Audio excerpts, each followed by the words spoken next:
Paper पे draw किया जाता था। मैंने पहली बार जो चार्ट देखा था ना दीपाली, वो था 2004 में। और उसके बाद चार्ट्स, फिर टेक्निकल्स, फिर डेरिवेटिव्स, फिर ऑप्शंस, फिर अब तो न जाने क्या क्या आ गया। प्रकाश, लेकिन एक चीज़ बताइए, आई थिंक हम सब पहली बार जब चार्ट्स को देखते हैं तो एक चार्ट का मतलब क्या होता है, और टेक्निकल एनालिसिस, इस वर्ड को थोड़ा डिफाइन कीजिएगा। एग्जैक्टली आपने ये अप्रोच पकड़ी कैसे, और एक वर्ड को डिफाइन करना होगा टेक्निकल एनालिसिस को, तो आप कैसे डिफाइन करेंगे?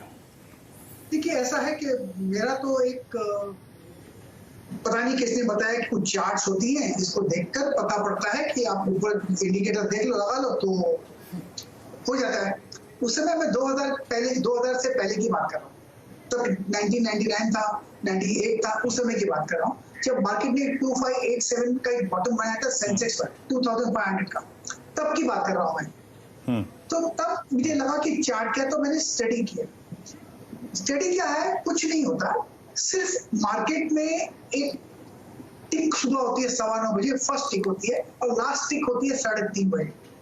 उसके बीच में जो सौदे होते हैं वो एक टिक्स कहते हैं उसको, टिक्स।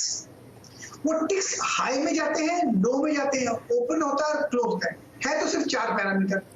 तो ओपनिंग प्राइस ले लेते हैं, क्लोजिंग प्राइस लेते हैं, उस दिन का हाई देख लेते हैं और लो देख लेते हैं, उसको हम कहते हैं बार चार्ट। अब बार चार्ट कहते हैं उसको आप अगर हम आज के क्लोज को कल के क्लोज, पिछले दिन के क्लोज लगा दे तो कहेंगे लाइन चार्ट। अगर इसको अलग विजुअली फॉर्म में देखना है तो हम कैंडल ग्रोथ देखते हैं। लेकिन ये एक कन्वीनियंट टूल हमने अपने आप के लिए बनाया है।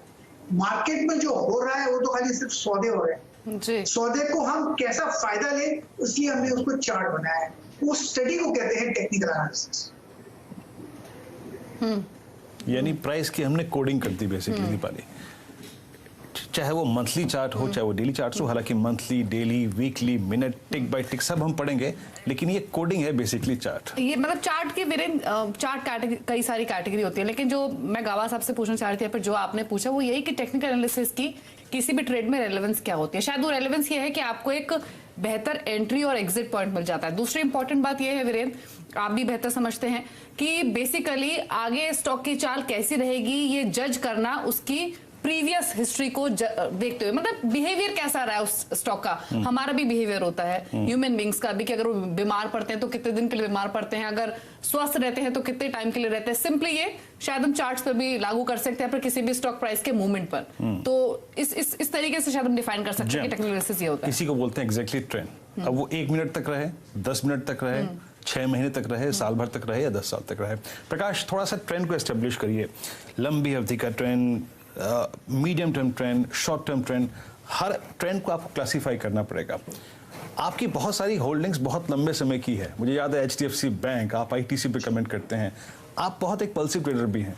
यूं निकले और यूं निकल गए, यूं एंट्री करी और यूं निकल गए।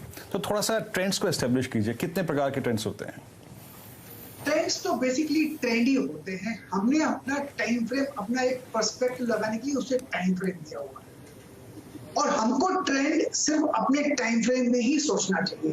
टाइम फ्रेम किसी का 10 मिनट का होता है, इसके लिए ट्रेंड अप है शॉर्ट टर्म टाइम फ्रेम में, वही ट्रेंड डाउन है हायर टाइम फ्रेम पर, वो भी हो सकता है। तो अपना नजरिया अलग होता है, और जो चार्ट देखता है उसका ट्रेंड का पर्सपेक्टिव, डेफिनेशन सही होना चाहिए। ट्रेंड को टाइम फ्रेम कंफ्यूज नहीं करना चाहिए, ये बहुत जरूरी है। अपना टाइम फ्रेम तय कर लीजिए और उसमें अपना ट्रेंड देखिए।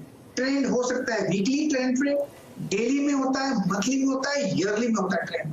ट्रेंड 10 मिनट्स में भी होता है, 5 मिनट्स में भी होता है। तो अपना टाइम पर्सपेक्टिव एक बार सही हो जाए तो उसमें ट्रेंड निकालना बहुत इजी है।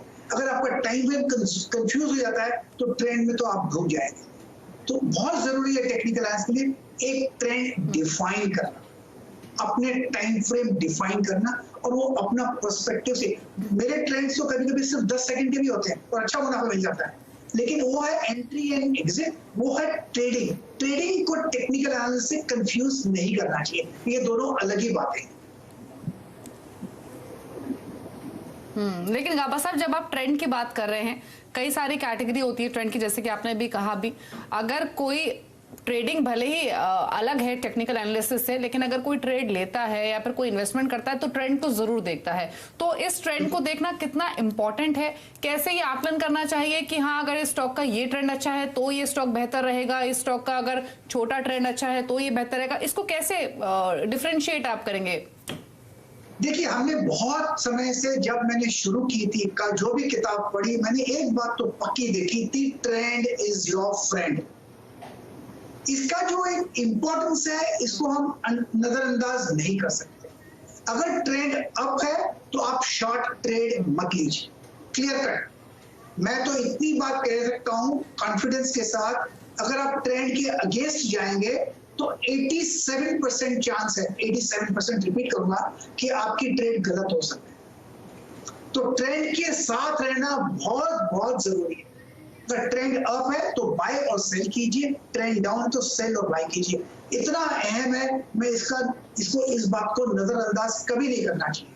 तो 87% ऑफ द ट्रेड्स अगर आपके सही जाएंगे, गलत हो जाएंगे अगर आप ट्रेंड के अगेंस्ट है। ट्रेंड के साथ में तो भी गलती हो सकती है आपकी, क्योंकि टाइमिंग में फर्क हो सकता है, लेकिन अगर आप ट्रेंड के अगेंस्ट हैं तो 87% ऑफ द ट्रेड्स आपके गलत जाएंगे।